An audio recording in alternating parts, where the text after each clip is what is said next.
2013 변호사 법률 상담 리포터 송다함입니다. 최근에는 저작권 분쟁이 일상생활에까지 밀접하게 들어와 위협감마저 느껴지는데요. 그만큼 우리 사회가 저작권과 관련해 둔감했고 당연하게 생각하며 행동해온 것들이 많았기 때문일 텐데요. 오늘은 법무법인 저스티스의 지영준 변호사님을 만나 특허와 저작권 관련 분쟁과 법률적 지식에 대한 도움 말씀 들어보겠습니다.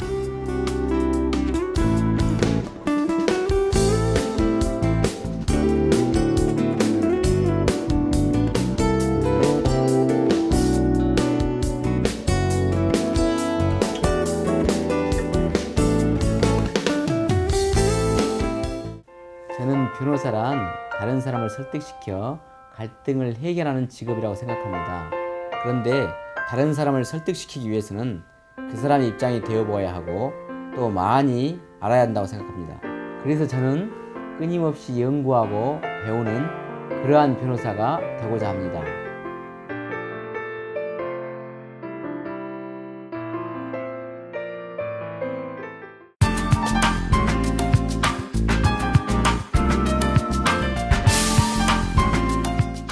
법무법인 저스티스의 지영준 변호사님 모셨습니다. 변호사님 반갑습니다. 네, 안녕하세요. 네, 우선 법무법인 저스티스와 변호사님에 대한 간략한 소개 말씀 부탁드립니다. 네, 저희 법무법인 저스티스는 재판, 수사, 법제, 법령해석, 국가배상, 인사소청 업무 등 다양한 경험을 가진 변호사님들이 주축이 되어 2012년에 대전과 서울에 새롭게 출범한 법무법인입니다. 현재는 민사, 형사, 가사, 기업회생, 파산, 조세, 노동, 지적재산권 등 모든 법률 분야에서 최고 수준의 법률 서비스를 제공하고 있다고 자부합니다. 그리고 저는 저희 법무법인에서 특허, 저작권과 같은 지적재산권과 행정소송 등을 주로 담당하고 있습니다. 네, 그렇군요. 말씀하신 대로 변호사님께서는 특허와 저작권 관련 분쟁과 소송에서 다양한 수임 경력을 갖고 계신데요. 최근에는 지식재산권과 관련해서 사회 전반적으로 확산되어 일반인들이 혼란을 겪고 있습니다. 우선 지식재산권에 관련된 설명 말씀 부탁드립니다. 지식재산권은 지적재산권, 지적소유권이라고도 하는데 지식재산권은 인간의 지적 창작물을 보호하는 무체의 재산권으로서 크게 산업재산권과 저작권으로 분리됩니다. 저작권은 문학, 학술 또는 예술 분야 등에서 인간의 사상 또는 감정을 표현한 창작물을 보호하는 것을 말하고 산업재산권은 기술적 사상의 창작에 대한 것으로 특허권, 실용신앙권, 디자인권, 상표권 등이 포함됩니다. 지적재산권은 인간의 지적 창조의 모든 영역을 포괄하며 문학, 미술, 연극, 공연, 음반, 방송, 발명, 의장 또는 디자인, 상표 등 인간의 지적인 능력이 발휘되는 모든 분야가 관심의 대상이라고 할 수 있습니다. 네, 요즘에는 기업들뿐만 아니라 일반인들도 특허와 저작권 관련 분쟁에 휘말리는 경우가 적지 않은데요. 지적재산권과 관련해서 민사상 소송에는 어떠한 분쟁들이 포함되는지, 그리고 형사상 처벌에는 어떠한 것이 있는지 설명 부탁드립니다. 우선 특허권을 침해하거나 저작권을 침해하는 경우 형사처벌을 받게 됩니다. 이러한 죄는 원칙적으로 고소가 있어야 처벌되는 친고죄입니다. 그런데 저작권법은 영리를 목적으로 또는 상습적으로 저작권을 침해하는 경우에 고소가 없이도 처벌할 수 있도록 규정하고 있습니다. 이러한 형사처벌은 징역형 또는 벌금형이 가해지게 됩니다. 형사처벌보다 더 의미 있는 것은 민사상 책임을 지게 된다는 것입니다. 우선 특허권이 침해되는 경우 특허권자는 특허권 침해자에게 서면으로 경고할 수 있으며 이에 응하지 않을 경우 침해를 금지시키거나 손해배상 등을 청구할 수 있습니다. 또한 저작권자도 저작권 침해자에 대하여 침해의 정지를 청구하거나 손해배상을 청구할 수 있습니다. 이러한 여러 가지 구제수단 중에서 가장 중요한 것은 손해배상 청구권의 행사라고 할 수 있을 것입니다. 그런데 특허권 등 지적재산권에 대한 침해는 유체물에 대한 것이 아니라 무형의 재산에 대한 것이기에 그 침해 입증 및 손해액 산정이 매우 어려운 특징이 있습니다.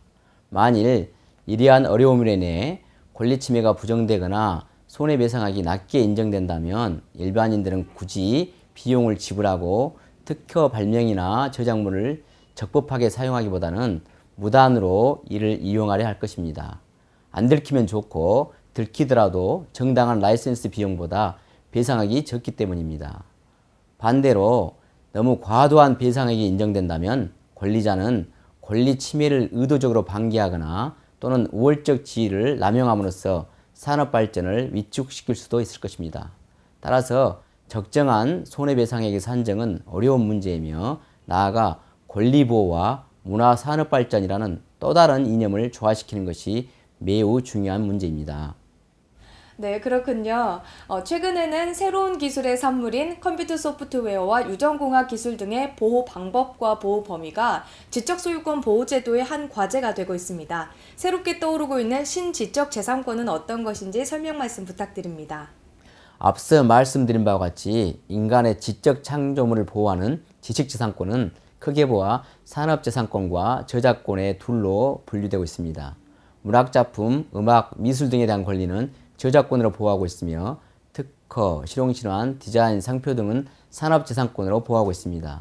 그러나 정보기술 등 첨단 기술의 급속한 발달로 인해 전통적인 지식재산권인 산업재산권과 저작권으로 보호가 어렵거나 상당한 논란을 유발하는 신기술이 등장하게 되었습니다. 이러한 새로운 분야의 지식재산권을 신지식재산권이라 부릅니다. 신지식재산권은 크게 컴퓨터 프로그램, 인공지능, 데이터베이스와 같은 산업저작권, 반도체 집적으로 배치 설계, 생명과학과 같은 첨단 산업재산권, 영업비밀, 멀티미디어와 같은 정보재산권으로 분류되며 이 외에도 만화, 영화 등의 주인공을 각종 상품에 이용하여 판매할 수 있는 캐릭터, 독특한 색채와 형태를 가진 콜라병, 트럭의 외관과 같은 독특한 물품의 이미지인 트레이드 드레스, 프랜차이즈 등도 신제작재산권의 일종으로 포함되기도 합니다. 네, 이제까지 변호사님께서 맡아오셨던 소송이나 분쟁 가운데 가장 기억에 남거나 특이했던 사례가 있다면 소개해 주세요. 최근 정보통신기술의 발달과 발전된 디지털 환경 하에서는 인터넷 등을 통해 누구나 손쉽게 불법 복제물을 배포하는 것이 가능해졌습니다. 소리바다 사건은 그 좋은 예가 될 것입니다. 제가 맡아 현재 진행하고 있는 사건도 이와 유사한 사건인데 웹하드 사이트를 운영하는 온라인 서비스 제공자, 회사의 대표이사, 사이트 내 클럽 또는 커뮤니티 운영자인 C사업 등이 저작권 위반 또는 저작권 위반 방조로 기소되어 재판을 받게 된 사례입니다. 그런데 일반 이용자들의 업로드 및 다운로드에 대해 온라인 서비스 제공자를 모두 저작권 위반의 방조로 처벌하게 된다면 OSP는 안정적으로 사업을 영위할 수 없을 것이며 예측 가능한 인터넷 환경을 조성할 수 없을 것입니다.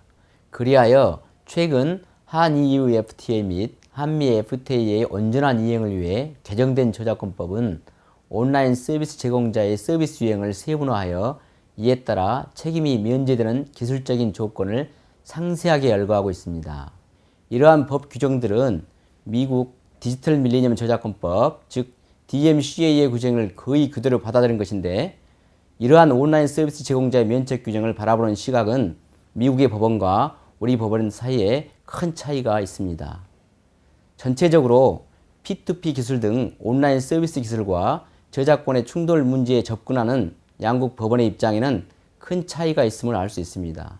즉, 우리 법원은 P2P 등의 시스템의 분석과 그에 대한 법 해석학적 접근에는 충실하지만 미국 판결들이 보여준 바와 같은 저작권의 보호와 창의적 기술 혁신의 균형을 어떻게 이룰 것인가에 대한 정책적인 고려가 거의 보이지 않는 점이 유감입니다. 이는 실정법의 충실한 해석과 적용에 그 1차적인 임무가 부여된 대륙법계의 법원과 재판을 통한 법 창조라는 영미법계 법원 간의 기본적인 역할 차이에서 비롯된 것이라고 생각됩니다. 그러나 보다 근본적으로는 저작권 제도를 바라보는 시각의 차이가 반영된 것이 아닌가 생각합니다. 즉, 우리 법원은 철두철미하게 저작권을 권리자의 독점적 지위 보장으로만 파악하는 데 비해 미국에서는 저작권을 문화 및 관련 산업 발전에 이바지하고 공공의 이익을 위한 창작을 유인하기 위한 제도적 장치로 파악하는 점에서 그 출발선이 다르다고 하겠습니다. 개정 저작권법이 한 EU FTA 및 한미 FTA의 비준으로 효력을 갖게 되었으므로 앞으로는 판례를 통해 새로운 이론 정립이 있어야 할 것으로 생각됩니다. 네, 그럼 마지막으로 변호사님의 앞으로의 포부와 계획에 대해 말씀해 주세요.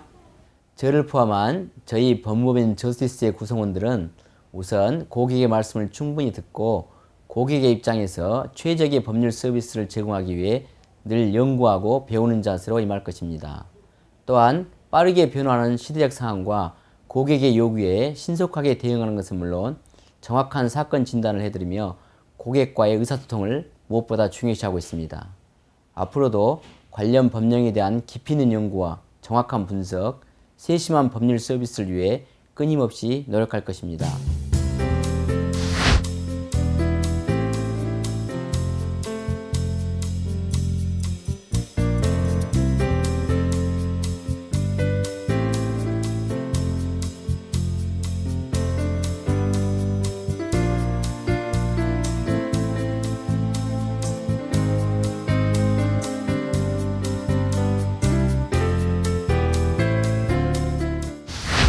(21세기에는) 유형의 재화만큼 정신적 노력의 결과물인 지식재산의 가치가 점점 높아지고 있는데요. 이러한 시대적 상황에 맞추기 위해서는 지식재산의 창출과 활용, 그리고 권리보호가 필수적일 것입니다.